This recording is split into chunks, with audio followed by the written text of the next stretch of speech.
Our travel plan started with a quick 2.5-hour flight from Nashville to Boston so that we could reach our connecting flight to Iceland. We had an 8-hour layover in Boston, so we decided to run a marathon. When I'm on long flights or drives where I sit way too long, my feet just decide to swell. The only way to make them unswell is to either walk around or elevate my feet above my heart. Well, I couldn't lay down anywhere, so walking it was. Then I flew to Iceland and they turned into water balloons. Guess running that marathon was for nothing.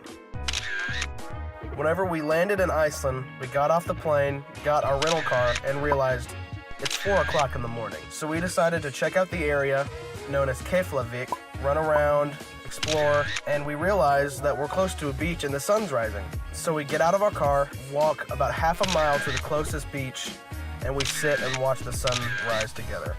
On our first night stay in Borgarnes, we decided to get a little rest, take a shower, and eat some dinner with our host family. I had called for a shower, but John really needed to use the bathroom, so I let him go ahead of me. When he was finished, all he could say was, "Dude, smell the water." It smelled like sulfur. When water smells like rotten eggs, that normally means that it came from a well. So John and I referred to the water in Borgarnes as egg water for the rest of the week, and I'm pretty sure the locals thought that was hilarious. While doing our drive along the southern coast headed to our Airbnb in Djupavogur, we see a guy who's hitchhiking across the entire island. We pass him, not thinking about whether we should or not pick him up, and we collectively decide to turn around and to give him a ride. We found out he was from Germany, 23, and he was going to a town that was on the way to where we were going. So he tagged along with us, and we had some fun adventures together. We were making our way down the southern coast and decided to stop at the Blue Lagoon, a glacier lake that has icebergs, seals, etc. We walk down to the shore, and Bart decides he wants his picture taken on one of the icebergs. He climbs up on a small one using it as a step stool and tests a layer of ice to make sure it's thick enough. It wasn't. His leg goes knee-deep in glacier water, and we pull him off the iceberg. From then on, we made the hitchhiker test all the glaciers, just to be safe. On Tuesday, March 27th, was my birthday. Happy birthday! We spent most of the day driving around and exploring the town of Djupavogur, but when it was time to head to bed, the guy surprised me with a birthday cake with candles. We went outside, lit them, I blew them out, and just looked at my surroundings since I was in a little fishing town in Iceland with two of my best friends surrounded by mountains. So surreal, best birthday ever. On our way to Reykjavik from the far eastern side of the island, we ran into a bit of an issue. The road was closed for sandstorms. Now some people may be saying, just go around, take a back road. Trust me, we would have if we could. The only problem is that we were on Iceland's only main road. The only way to get around was to go north, which would have added 10 hours to our trip. The wait for the road to reopen was about 7 to 8 hours, so we decided to kill some time. It was good we did, because the road was closed up north anyways for blizzards. So we made most of the time we had and enjoyed the time we had in the east. This is also when we decided to eat Nicholas the Hitchhiker. Something that all of us found out the hard way is that it's impossible to eat a meal out in Iceland for under $25. We decided that it may be possible to eat out cheaper if we went to the Taco Bell/KFC in Reykjavik. We were wrong. So very wrong. I got in line and ordered two of the most American foods I could think of.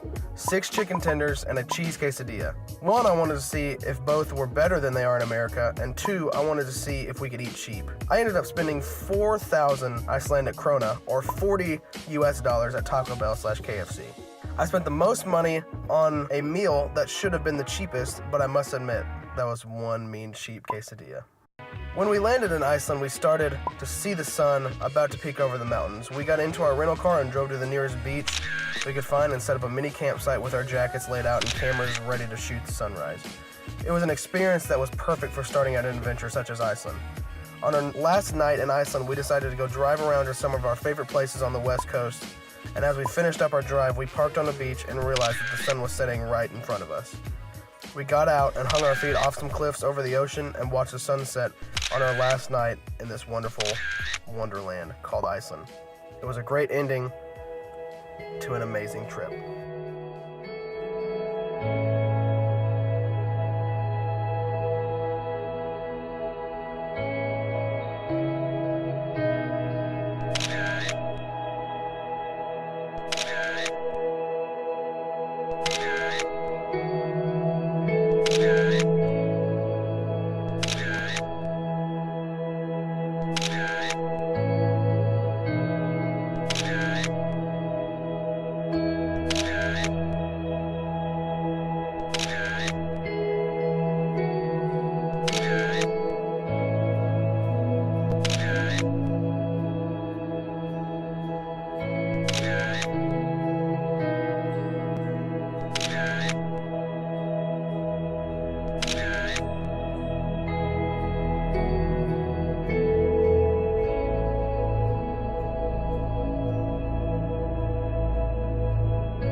Dude, so John, where are we at right now?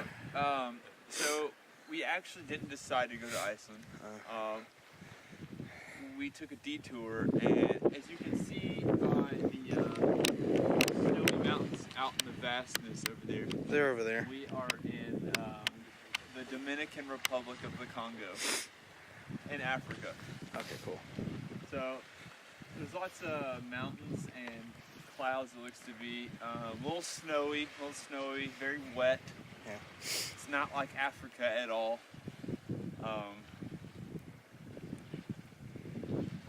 Did I say the Dominican Republic? Yeah, you did. Yeah, you did. Democratic Republic.